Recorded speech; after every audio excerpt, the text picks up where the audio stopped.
జయ జై కిసాన్ జై జవాన్. ఈరోజు ముఖ్యంగా రైతుల పరిస్థితి ఆంధ్రప్రదేశ్లో దారుణంగా తయారైంది.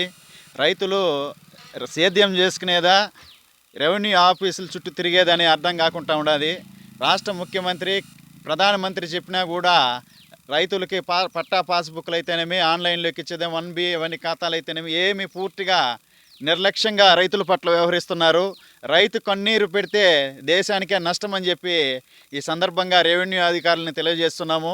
రైతు తన 20 సంవత్సరాల నుంచి పొలం దున్నుకుంటూ అతని రికార్డు పక్కాగా ఉన్నా కూడా ఆ పత్రం లేదు, ఈ పత్రం లేదని పదే పదే తిప్పించుకుంటూ వాళ్ళకి పత్రాలు లేకుండా వాళ్ళని ఏడిపిస్తున్నారు. ఈరోజు అన్నదాత కన్నీరు పెడితే దేశానికి బాగుండదని మరొకసారి హెచ్చరిస్తున్నాము. ముఖ్యంగా మొన్న డోన్లో సంఘటన అందరినీ కలిసివేస్తుంది. దాదాపు 20 సంవత్సరాల నుంచి రైతు రెవెన్యూ అధికారుల చుట్టూ తిరుగుతున్నా కూడా అతనికి పాస్బుక్ రాలేదంటే రాష్ట్ర ప్రభుత్వం, కేంద్ర ప్రభుత్వం అర్థం చేసుకోవాలి. రైతుల పట్ల నిర్లక్ష్యంగా వ్యవహరిస్తున్న అధికారులను వెంటనే సస్పెండ్ చేయాలని చెప్పి తెలియజేస్తున్నాము. వీళ్ళు రైతులు చెప్పులు అరిగేడుగా తిరుగుతున్నా కూడా ఇంతవరకు వాళ్ళలో చలనం ఉండదు.